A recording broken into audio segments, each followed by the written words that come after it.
Assalamualaikum warahmatullahi wabarakatuh. Teman-teman kecomania, apa kabar teman-teman? Semoga teman-teman selalu baik-baik saja ya. Dan berjumpa lagi dengan saya atau channel kecil saya, Dayat Murai teman-teman. Channel kecil yang membahas tentang perawatan murai batu dari nol sampai dengan juara. Dan yang real ya teman-teman. Rawatan kita real, rawatan dasar harian sampai juara teman-teman. Dan juaranya juga nggak cuma satu burung ya teman-teman, ya kan? Setiap burung yang saya miliki, insya Allah saya kejar sampai bisa juara. Dan di kesempatan kali ini saya ingin membalas salah satu requestan teman-teman. Salah satu requestan seperti biasa subscriber saya, dan requestannya saya tampilkan juga ya teman-teman di layar kaca teman-teman ya. Ini yang bernama Izan Zai ya teman, ya kan? Mas buatin settingan seri F. Buset, simple banget ya teman, simple banget ya. Mas buatin settingan seri F itu ya. Oke teman-teman, nggak perlu berlama-lama ya. Bakal saya bahas tuntas ya teman, dari dasar sampai dengan mau lomba, sampai dengan dia juara. Oke, silakan ditonton.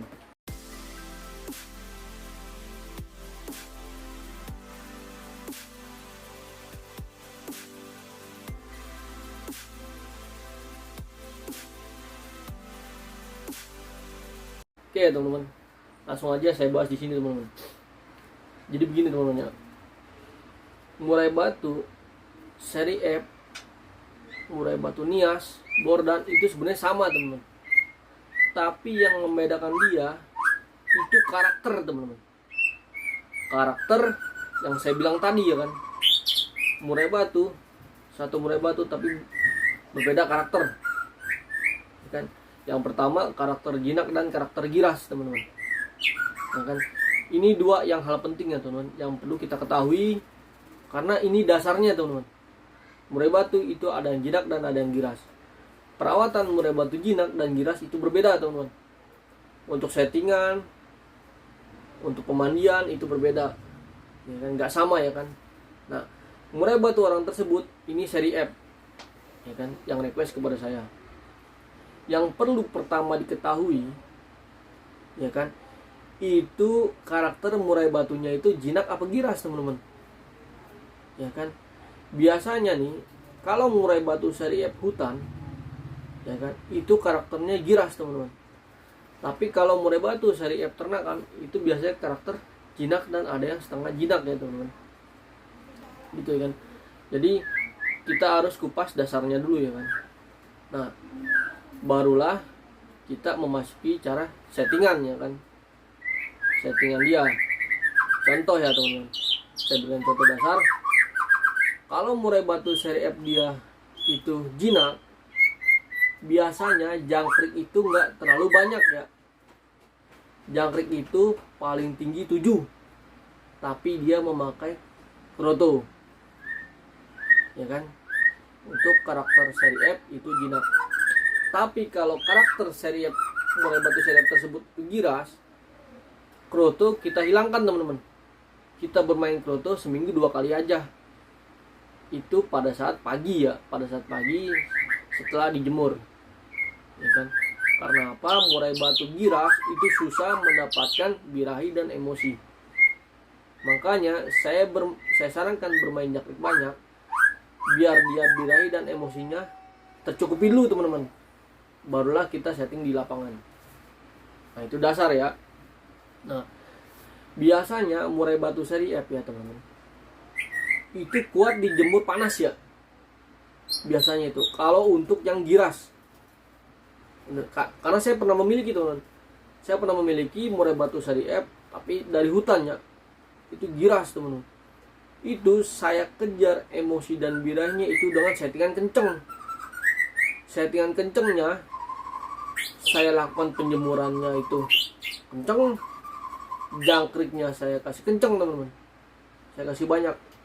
Itu pengalaman saya kan untuk murai batu seri F yang giras.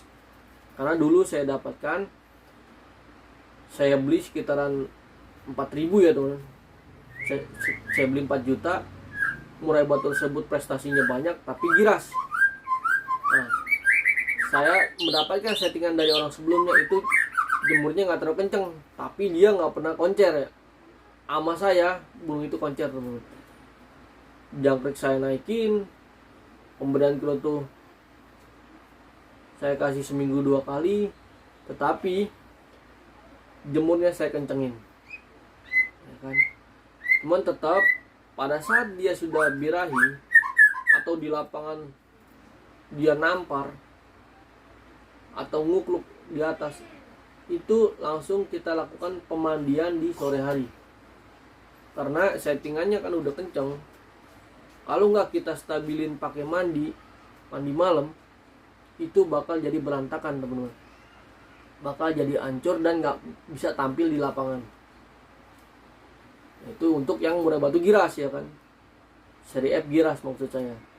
Tapi murai batu yang seri F jinak, seperti contoh ya murai batu saya teman-teman, murai batu robot ya kan, itu kan seri 4 ya teman-teman.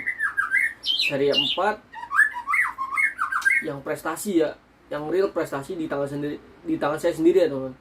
Dia itu setengah jinak ya, dia itu setengah jinak, giras pun nggak terlalu dan juga nggak terlalu jinak, intinya setengah jinak ya.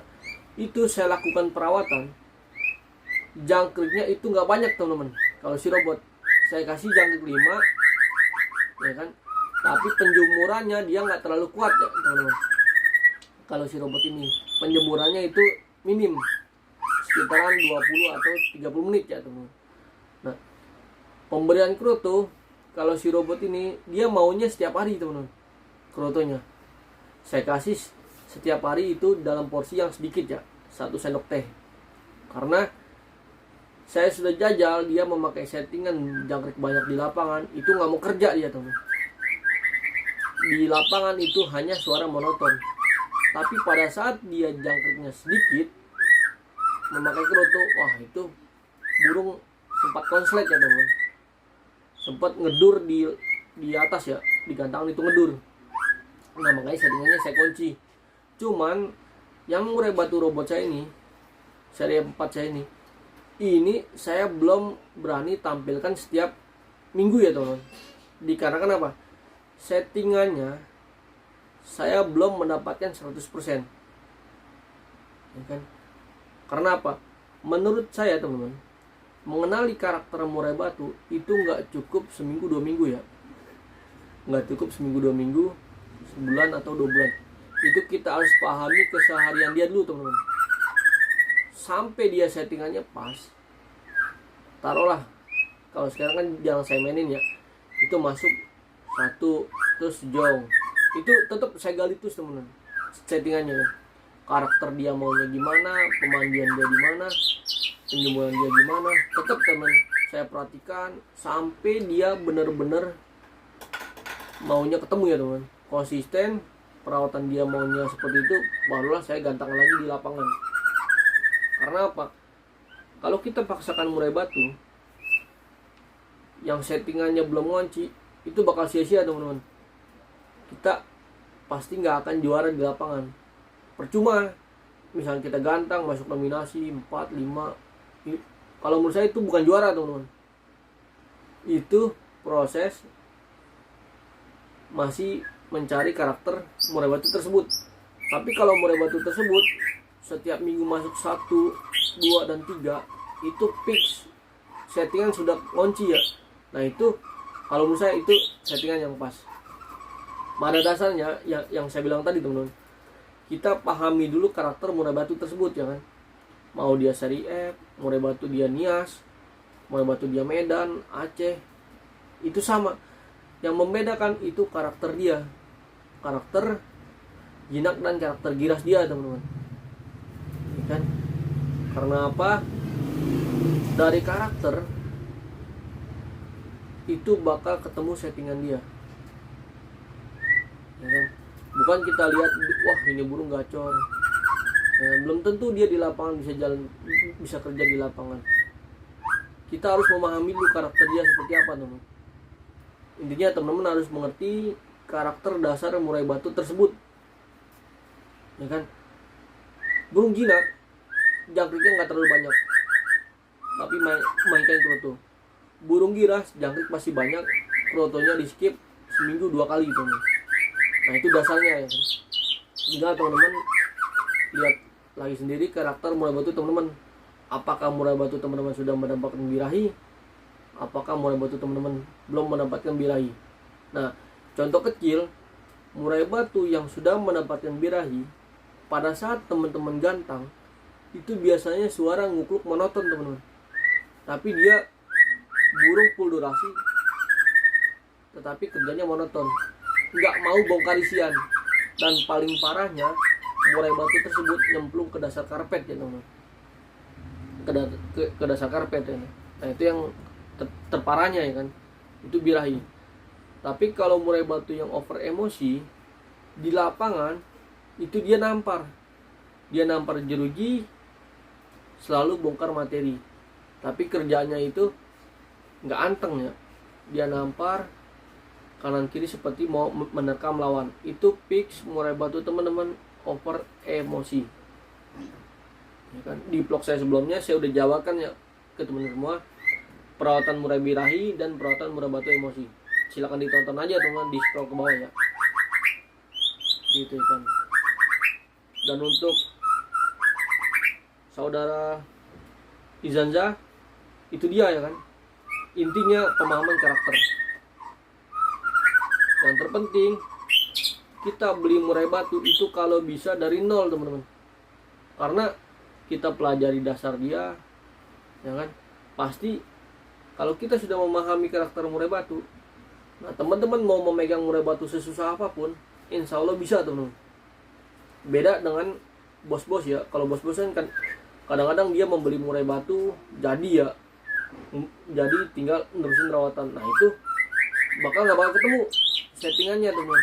Tapi kalau teman-teman membeli murai batu dari nol ya kan, dari nol pemahaman karakter, itu teman-teman mau bermain murai batu yang sejenis apapun, Aceh, Medan, dan Nias, itu bakal nggak terjadi masalah. Bakal itu bisa pegang semua sama teman-teman. Karena saya dulu juga begitu teman. Saya beli murai batu yang sudah prestasi ya kan. Saya beli sekitaran harga cukup tinggi ya teman. Saya beli di kisaran 8.000 dan 10.000. Itu nggak jalan teman-teman ya kan, karena saya nggak memahami karakternya. Nah makanya dia nggak jalan. Nah sekarang saya rubah semua. Saya beli murai batu yang benar-benar dari nol ya, dari nol, saya dari nol, saya bikin juara. Dan maka dari itu saya mengerti cara settingannya. Cuman teman-teman juga harus selalu bertanya kepada para senior murai batu di lapangannya. Karena apa? Murai batu atau joki yang bermain di lapangan itulah yang pinter sebenarnya teman-teman ya kan. Yang bermain setiap minggu dia juara. Nah itu yang pinter, ibaratnya yang memahami karakter murai batu. Orang-orang yang seperti itu ya teman-teman, orang-orang yang benar-benar dari dasar. Nah itu yang pinter. Tapi kalau teman-teman bertanya kepada bos-bos, itu nggak akan masuk ya, karena dia juga nggak mengerti cara settingannya, karakter dari nol ya teman-teman. Intinya pemahaman karakter dulu, barulah teman-teman masuk ke ranah settingan harian dia. Seperti itu teman-teman. Saya rasa cukup ya teman-teman. Dan saya ingatkan lagi ya teman-teman, biar teman-teman gak lupa. Murai batu teman-teman, kalau murai batu teman-teman siap di lapangan, itu ditandai pada saat teman-teman gantang di bawah murai batu teman-teman tersebut, itu pasti bongkar materi. Ingat ya teman-teman, murai batu yang siap taruh itu di bawah pasti bongkar materi. Tinggal teman-teman menstabilkan birahi dan emosinya dan tenaga dia teman-teman, barulah bisa tampil di lapangan. Oke teman-teman, saya rasa cukup. Apabila saya ada kata-kata salah, saya mohon maaf ya teman-teman. Tapi kalau untuk perawatan, insya Allah real, saya lakukan dari nol ya, dan yang saya pelajari dari para senior murai batu di lapangannya teman-teman. Saya rasa cukup. Wabillahi taufiq wal hidayah. Assalamualaikum warahmatullahi wabarakatuh. Salam kicau mania.